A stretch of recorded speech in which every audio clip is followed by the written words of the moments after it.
A função dos tecidos é primordial. Quando eu altero a função, eu modifico também a estrutura. Não só a função de onde eu tenho sintoma, mas a função de qualquer sistema daquele organismo. Quando a função de qualquer sistema daquele organismo está prejudicada, ela pode provocar um desequilíbrio na estrutura. Quando eu normalizo a função, eu automaticamente melhoro também a relação vascular.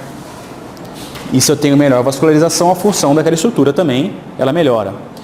Com isso, eu dou todas as condições necessárias para que aquele organismo comece a exercer o seu papel de autocura e possa se recuperar do problema que está cometendo. Beleza? Processo de facilitação.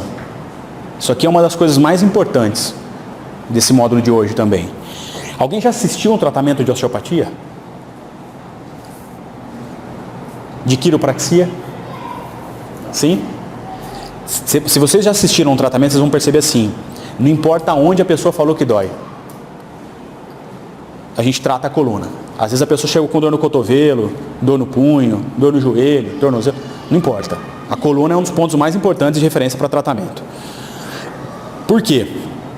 Porque independente de onde está o processo álgico, a coluna sempre vai sofrer uma repercussão sobre o problema. Sempre. Por que a coluna tem sempre uma repercussão? Sistema neural. Né? Todos os segmentos, todas as estruturas do nosso organismo, de alguma forma, são ligadas à coluna, ou pelas ligações do sistema nervoso periférico, para poder fazer a ligação com o eixo do sistema nervoso central. Então o sistema de facilitação ele funciona mais ou menos assim, para vocês entenderem. Toda vez que eu tenho um processo álgico em alguma região, por exemplo, tenho uma dor medial no joelho, essa informação, para essa informação ser sentida, ela passa pela coluna, não é? Por onde na coluna? Uma dor medial no joelho. E é isso que a gente vai também trabalhar melhor aqui. Eu sei que uma dor medial no joelho, ela passa pela raiz nervosa de L3. Por quê? Porque o dermátomo de inervação dessa área é L3. Então eu tenho um estímulo aferente lá nessa raiz nervosa dizendo assim, ó, dor, dor, dor, dor, não é isso? Como é que funciona o nosso sistema de aferência e eferência? Ele não é um sistema proporcional? Quanto maior a quantidade de aferências, maior a quantidade de eferências. Então é mais ou menos assim, ó. Dor, dor, dor. O mecanismo ele entra em processo de facilitação. E aí todas as eferências também aumentam, não é? A aferência ela é sensitiva e a eferência é motora. Então, ó, uma raiz nervosa que está recebendo o estímulo de dor vai começar a mandar uma eferência motora a partir dessa mesma raiz. Mas olha que interessante. A raiz nervosa, a hora que ela sai aqui do forame de conjugação, ela já faz um ramo, que é esse ramo dorsal, responsável pela inervação de todo o componente posterior da vértebra. Músculos, ligamentos, cápsula. Então o que vai estar acontecendo com essa região aqui, ó, em relação às eferências? Elas não estão todas aumentadas? Então o que acontece com esses músculos aqui?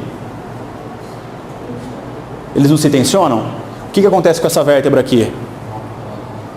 Ela se bloqueia. A função dela é limitada. O que é isso aqui? Um gânglio nervoso simpático. Lembra que toda a cadeia simpática está na coluna vertebral? Pelo menos a pré-ganglionar. E depois a parasimpática na região de tronco e sacro. Né? Então o que acontece com o gânglio simpático aqui também? Ele fica hiperestimulado. E aí pode ser que o paciente, se for uma mulher, comece a ter problemas em ovário, por exemplo, pensando em L3. Então, aumentou a minha dor, tenho dor no medial no joelho. Aferência, aferência, aferência, pumba, facilitou L3. Aumento de tensão para a região de ovário, Se for homem, para a região de testículo.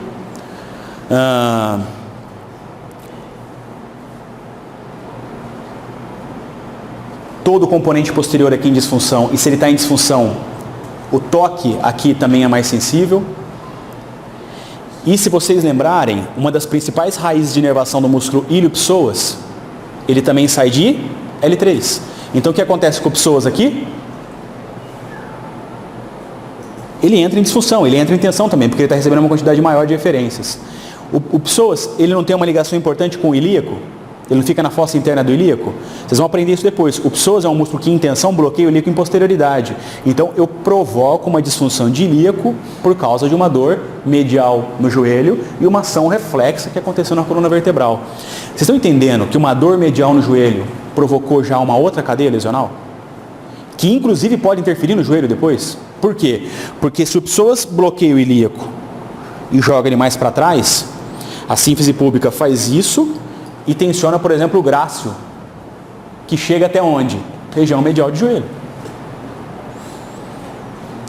O ovário, no caso da mulher, o nervo gênito-femoral, ele sai de L1, L2, passa pelo ovário e um ramo dele vem para a região pélvica, o outro ramo desce pela região medial de coxa. Então estou querendo dizer assim, ó, não importa se a dor é medial de joelho. Desculpa. Não importa só que a dor é medial de joelho.